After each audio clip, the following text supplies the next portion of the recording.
Abra sua Bíblia em Romanos, capítulo 7. Romanos, capítulo 7. Vamos ler os versos 18 e 19. Porque eu sei que em mim, isto é, na minha carne, não habita bem nenhum, pois o querer o bem está em mim, não porém o efetuá-lo. Porque não faço o bem que prefiro, mas o mal que não quero, esse eu faço. Amém? Então quero considerar com os irmãos hoje acerca de 3 leis que operam na nossa vida, 3 leis espirituais. Nós sabemos que o mundo, o universo, todas as organizações sociais são regidas por leis.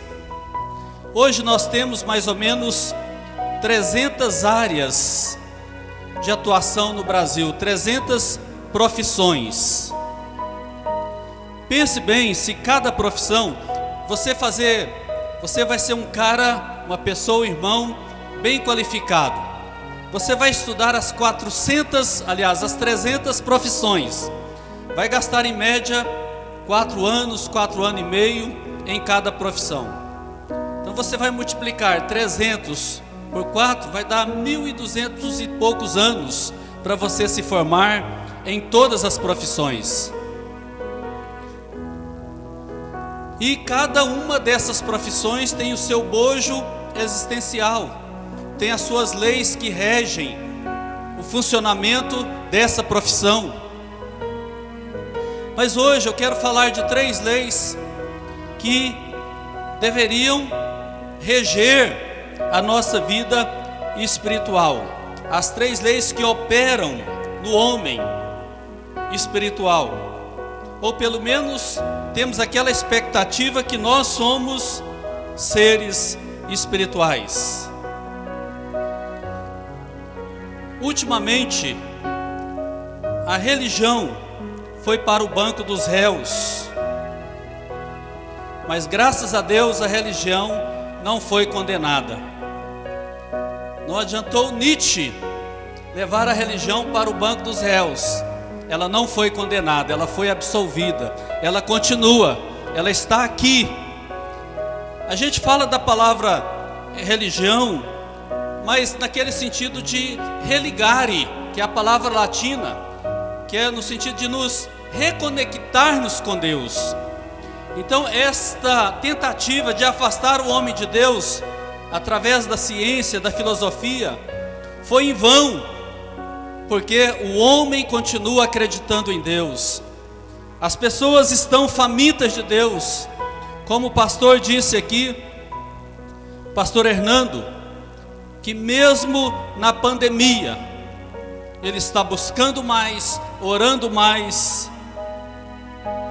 pela presença de Deus, buscando a presença de Deus.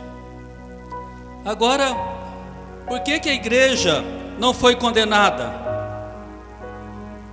A religião estava explorando o sentimento e a culpa das pessoas. E isso tudo veio à tona. Tudo isso veio nas mídias sociais. Pastores corruptos, irmãos corruptos, tudo isso, nesses dias, caiu a máscara. Nós estamos colocando a máscara como proteção, mas a máscara, nesses dias, de muitos caíram, afastaram-se da presença de Deus. Tem irmãos que são assim, não pode vir um problema, uma luta, uma adversidade, e eles se afastam da presença de Deus. Mas o ambiente religioso estava sendo um ambiente de obrigação, mas o ambiente espiritual é um ambiente de um desejo profundo de servir a Deus e servir a igreja. Por isso que nós temos que nos voltar inteiramente para Deus, nessa ambiência, né, nesse momento, nessa atmosfera espiritual, para estarmos permanentemente conectados com o Criador. Outro problema é que o sistema religioso é um sistema de controle às vezes, é um sistema moralista, é um sistema que quer dominar a mente das pessoas, e Jesus não admite isso, porque você é livre para adorar, para exercer o cristianismo onde quer que você esteja. Não somos uma religião de manipulação das pessoas, porque o Cristo interno que habita em nós nos dá liberdade para louvar, para glorificar, para exaltar o nome de Deus. Então não somos um sistema religioso, somos filhos do Deus vivo. E a lei que eu quero falar hoje é a lei para saber se alguma coisa é pecado. Para isso que existe a lei, para isso que Deus deixou a lei, para trazer esta capacidade de indagação, de perquírio, de busca da nossa interioridade, para sabermos se algo está errado dentro de nós. Não precisa ninguém me acusar, não precisa ninguém te jogar pedra. Você sabe quando você está certo, você sabe quando alguém está errado. Nós não precisamos aqui da turma, da multidão que queria apedrejar aquela mulher que foi pega em adultério. Nós não precisamos desta multidão. Nós precisamos de pessoas que sejam condescendentes, como diz a apóstola Valnice Milhomes. Eu não faço o que o outro faz, mas eu entendo o que ele faz. Eu entendo que ele precisa sair daquele laço, daquela armadilha. Eu não estou na pele dele, mas eu quero ajudá-lo. Eu quero promover a libertação. Quero ser um instrumento de Deus para libertar as pessoas. Então a lei é só para você saber o que é certo e o que é errado, e buscar aquilo que melhor se encaixa na sua vida, sem pressão, sem ninguém ficar te obrigando a nada, porque o cristianismo é livre, você serve livremente ao Senhor. Agora vamos olhar um pouco também para nós, como igreja, luz para os povos. Devemos ser uma igreja para quem não gosta de igreja. Tem igreja lá fora, tem gente lá fora que não gosta de igreja. Tem crente lá fora que não gosta de igreja. Mas nós temos que criar um mecanismo para atrair essas pessoas, porque elas precisam, da mesma forma que nós precisamos, de comunhão, de vida, de ministração. E às vezes nós não estamos qualificados para testemunhar para aquelas pessoas lá fora. E é por isso que devemos ser uma igreja para quem não gosta de igreja. Amém, irmãos? Devemos ser autênticos em tudo.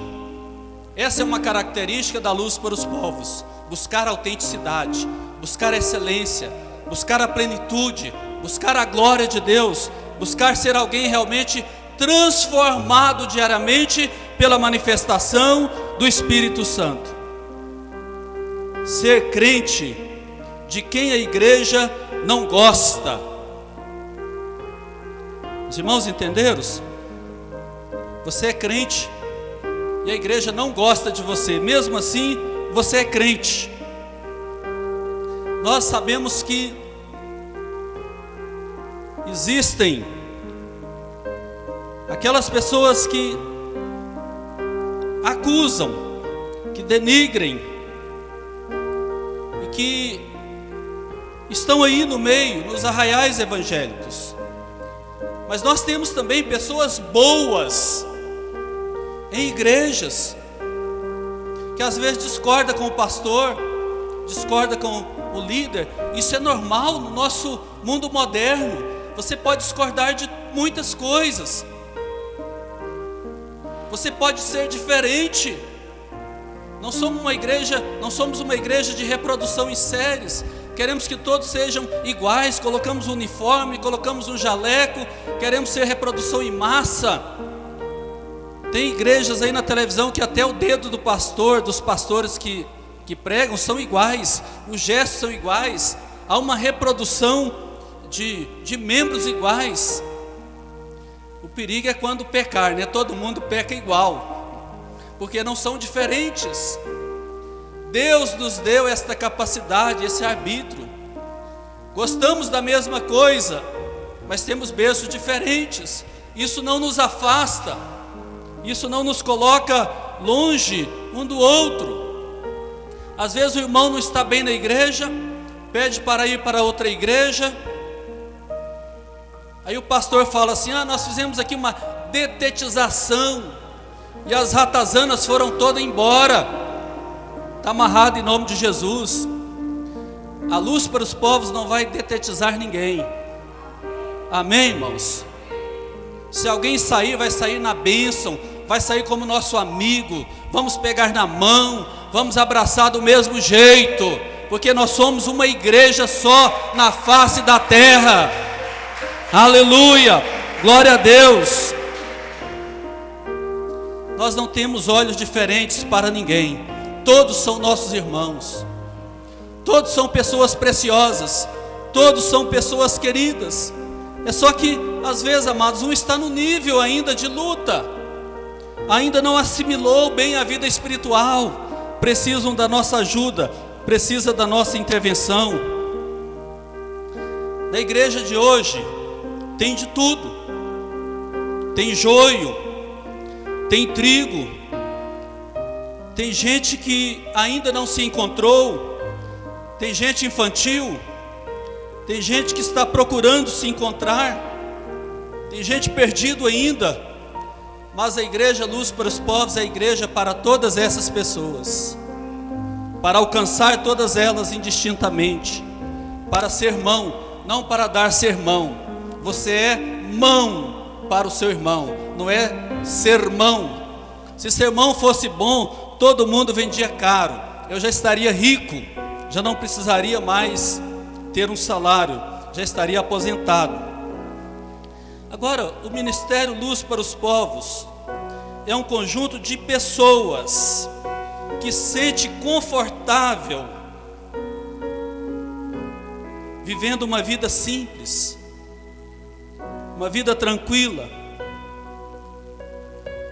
mas ao mesmo tempo, a Luz para os Povos é um conjunto de pessoas que não se sente confortável em ambiente de hipócritas, em ambiente de falsos profetas.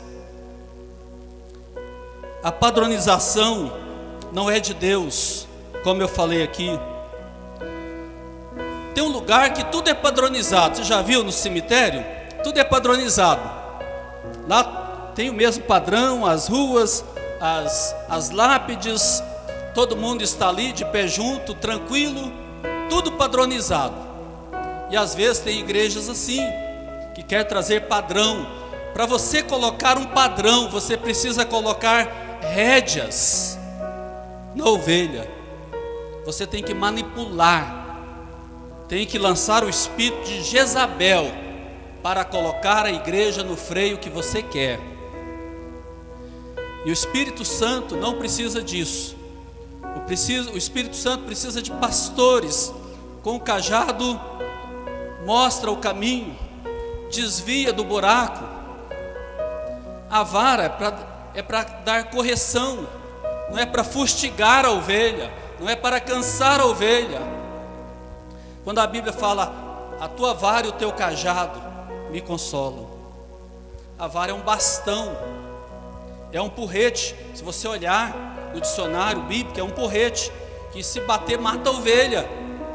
Então a função não é bater, a função é corrigir, é mostrar o caminho certo. E é isso que o pastor hoje deve fazer. Então nós não queremos padronizar a igreja através de usos e costumes, através de uniforme. Eu creio na unidade, não na uniformidade. A uniformidade é para ser todo mundo igual. Ninguém é igual, nem dois irmãos gêmeos são iguais. Então nós queremos te respeitar na sua individualidade. Então nós como igreja, eu estou falando igreja Luz para os Povos, porque nós estamos aqui como Luz para os Povos, mas eu me refiro a qualquer igreja. Eu tenho que entender que o irmão é diferente de mim. Eu tenho que entender que todos têm sentimentos diferentes, comemos coisas diferentes, e às vezes o irmão não é do jeito que você quer, você acha ruim, você cobra. Na sua igreja você faz isso e isso, na minha não tem isso e isso. Você pode até não fazer o que o outro faz, mas respeite o irmão, respeite a conduta do irmão, respeite a diferença do irmão, e eu creio que Deus vai te abençoar tremendamente. A primeira lei que eu vou falar é a lei de Deus, amém?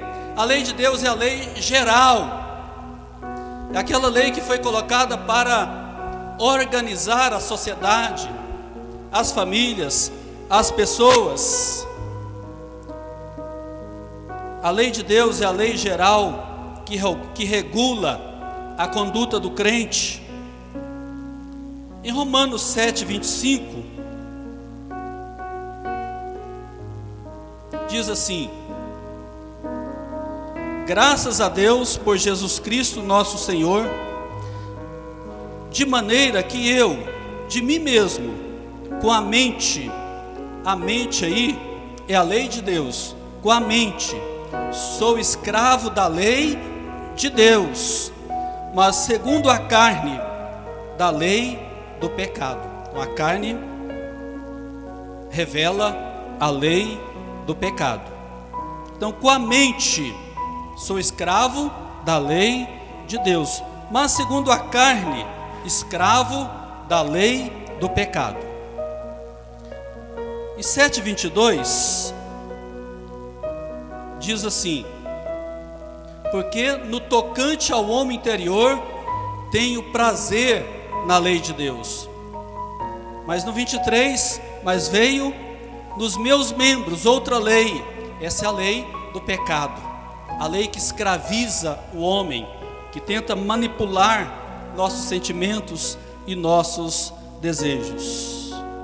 Então, segundo a carne, somos escravos da lei do pecado. Então a lei de Deus diz para você, por exemplo, não comer chocolate. Aí você começa na segunda-feira, tudo bem, não comeu chocolate, na terça não comeu chocolate, na quarta não comeu chocolate, tudo bem. Aí você chega na casa de um irmão, e o irmão comeu chocolate. Aí você que não comeu, começa a jogar pedra do irmão. Eu não comi chocolate, você comeu chocolate, você pecou. Chocolate aqui é só uma metáfora. Então, queridos,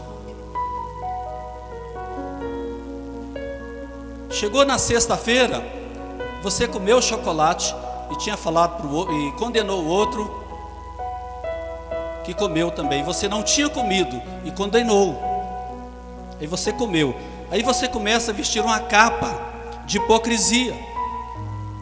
Se você não comeu, você começa a julgar o que comeu. Quando você come escondido, aí você finge que não comeu. Você está mentindo, está sendo hipócrita. É assim que a gente faz todo dia com os irmãos. Você está bem com Deus, está bem espiritualmente. Quando alguém não está do jeito que você gosta, você confronta, você exorta. Você não sabe que você está na segunda-feira ainda, que lá na quinta-feira você pode comer o chocolate. Talvez você não suporte a pressão da vida, das coisas, das adversidades. São tantas áreas que levam o homem a pecar. Aí você está bem e começa a olhar para o outro com arrogância, como um santarrão, como um super crente. E quando você não consegue viver no padrão que você estabeleceu, você põe uma capa e finge que mantém-se naquele padrão, para todos verem que você tem aquele nível de espiritualidade. A segunda lei, a primeira lei é a lei de Deus, é a lei geral. Existe a lei de Moisés, o Pentateuco, existe a lei chamada 10 Mandamentos, existem as leis como ordenanças, existem várias leis, mas tem a lei do pecado, verso 23 e 24 que nós lemos.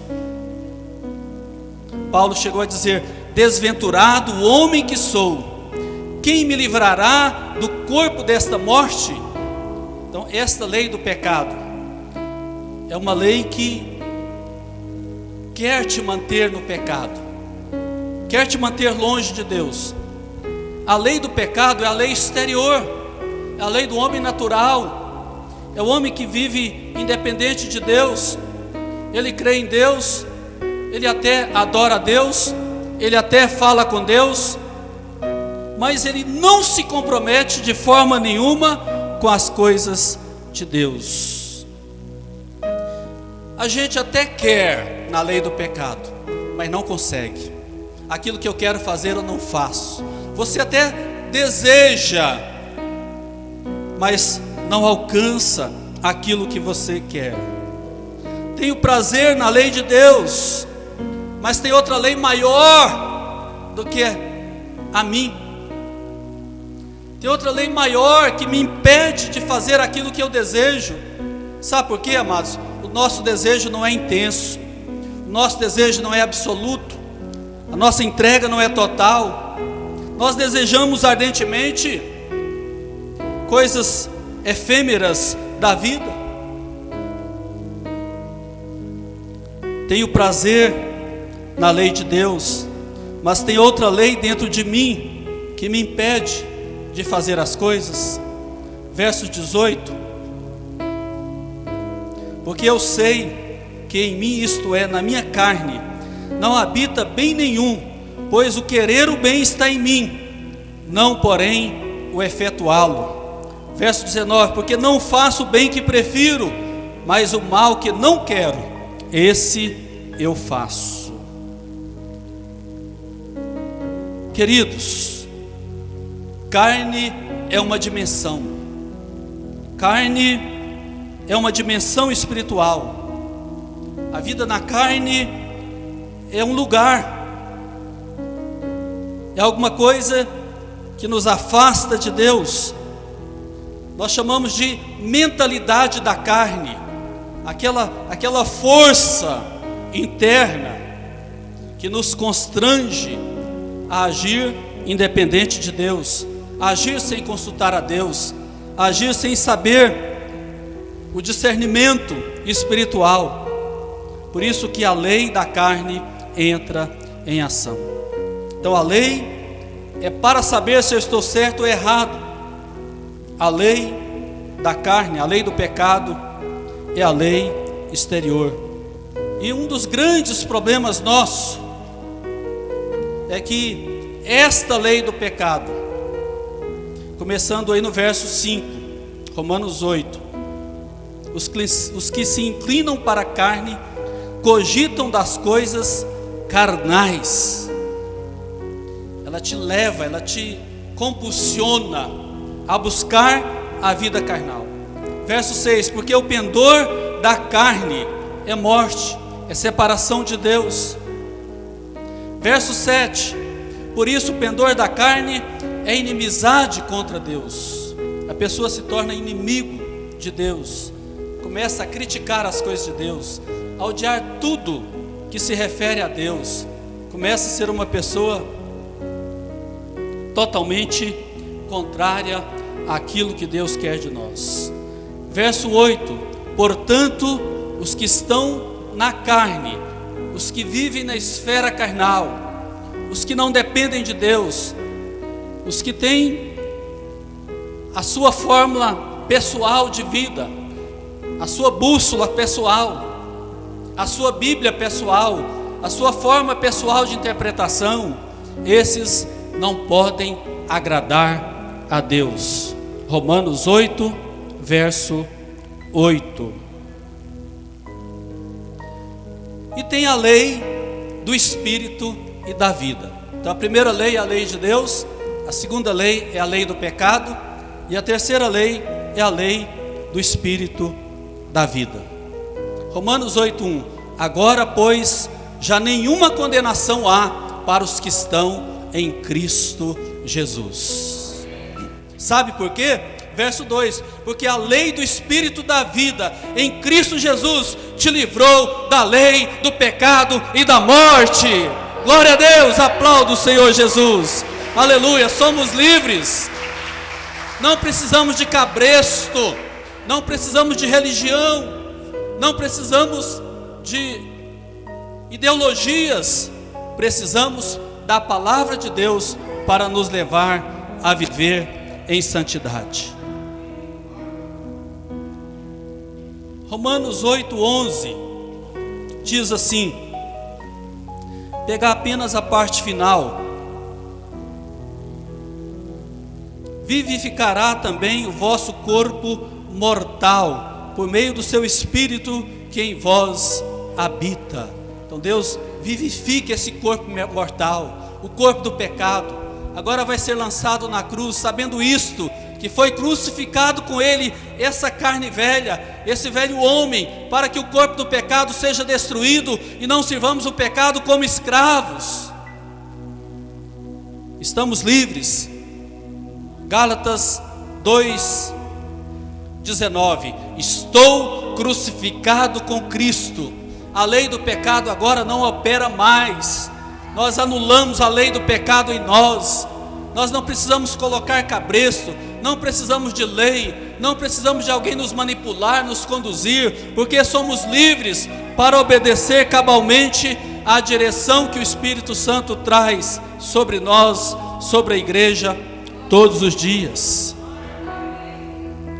Então, queridos, vamos ver aí também o verso 15, 8:15. Mas recebestes o Espírito de adoção, parte final do versículo, baseados no qual clamamos, Abba, Pai. Abba, Pai. Abba, no grego, dá uma conotação de papaizinho. Nós chamamos papaizinho, papai querido. É uma palavra que sugere intimidade. É como se nós estivéssemos ali na sala de televisão, com a pipoca, tomando Coca-Cola ou Guaraná. Não tomo mais isso, mas ali confraternizando, assistindo um filme evangélico, e ali naquela comunhão total, vivendo num ambiente de respeito, de mutualidade, um ambiente de consideração, de um querer servir o outro, de um querer ajudar o outro.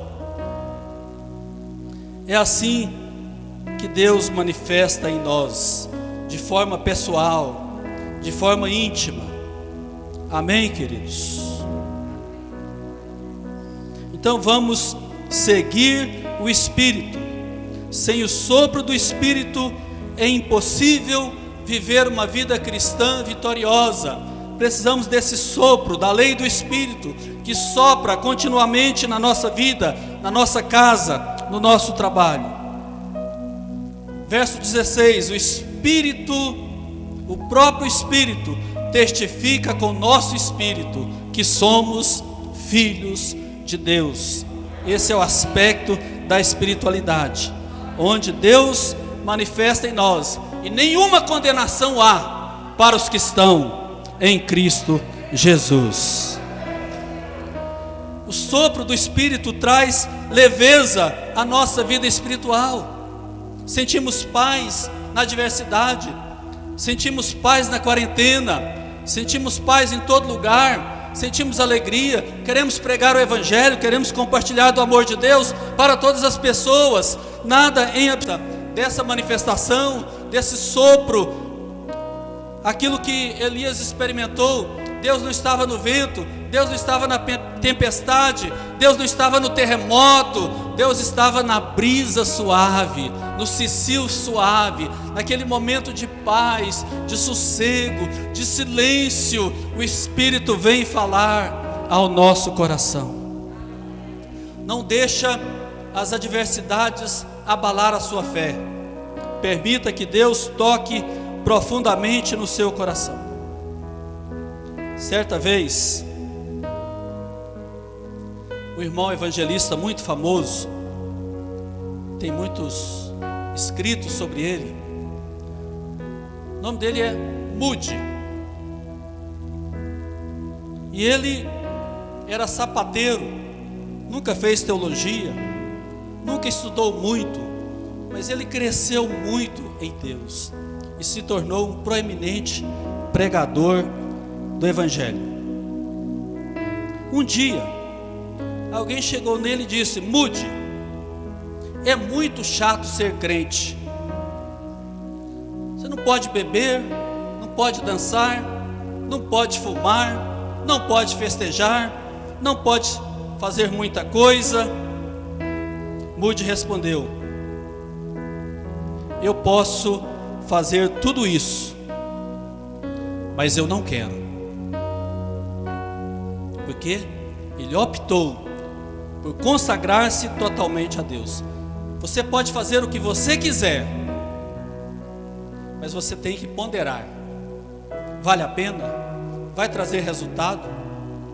Você abrir aí um site pornográfico, você pode fazer isso? Pode, mas qual a consequência disso? Você vai ponderar, vai saber meditar e entender que se você deixar se levar por aquilo, você vai cair na fé. Viver na lei do Espírito é viver um cristianismo sem máscara. Viver na lei do Espírito é viver um cristianismo sem hipocrisia. Viver na lei do Espírito é mergulhar no rio do Senhor. Viver na lei do Espírito é viver sob a tutela da lei do Espírito Santo, onde você pode fazer qualquer coisa. Sob a tutela do Espírito Santo, você pode fazer qualquer coisa, menos pecar. Isso você não pode, porque o pecado entristece o coração de Deus. E para terminar, a Sueli falou assim que não era para eu atrasar. Vamos respeitar o horário. Inclusive já passaram-se 5 minutos. 1 Coríntios, para terminar, 6:17.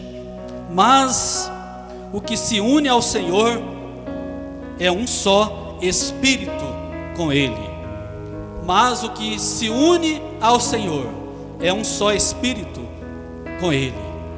Então nós estamos aqui nos unindo mais e mais com o Senhor, nos agregando mais e mais uns aos outros, nos conectando em comunhão, e pela fé nós declaramos e profetizamos que nós somos luz para os povos, somos o instrumento de Deus para levar a transformação dessa sociedade, para levar alegria, para levar esperança, para tirar as pessoas dessa clausura espiritual, dessa nuvem negra que paira sobre o Brasil. Chegou o momento, vamos ficar em pé e vamos quebrar esta nuvem negra que está sobre o Brasil. Pai, em nome de Jesus, nós oramos agora crendo. Está escrito na tua palavra: se o meu povo que se chama pelo meu nome se humilhar, nós nos humilhamos, nós nos quebrantamos, e orar e se arrepender dos seus pecados. Estamos aqui, Senhor, prostrando, nos arrependendo dos nossos pecados, dos pecados de Rio Verde, dos pecados desta nação, declarando agora que o Senhor virá, sarará nossa terra, curará nossa nação, norte a sul, leste a oeste. Seja tocado agora pelo poder do Espírito Santo, em nome de Jesus, em nome de Jesus. Ó Deus, sabemos que esta oração de 2 Crônicas 7,14 foi feita para repelir a peste, para repelir a rebeldia do povo. Salomão disse: Olha, Deus, se o povo buscar a idolatria, se o povo buscar a feitiçaria, se o povo afastar da sua presença, o povo aqui em Jerusalém, voltado para o Senhor, fará esta oração, e o Senhor ouvirá, e virá, e perdoará o nosso pecado, e sarará a nossa terra. Por isso, Senhor, nós oramos agora crendo nesta realidade, no cumprimento desta palavra sobre o Brasil. Brasil seja transformado pelo poder de Deus, em nome de Jesus. Aplauda o Senhor Jesus. Aleluia, glória a Deus. Amém, amém.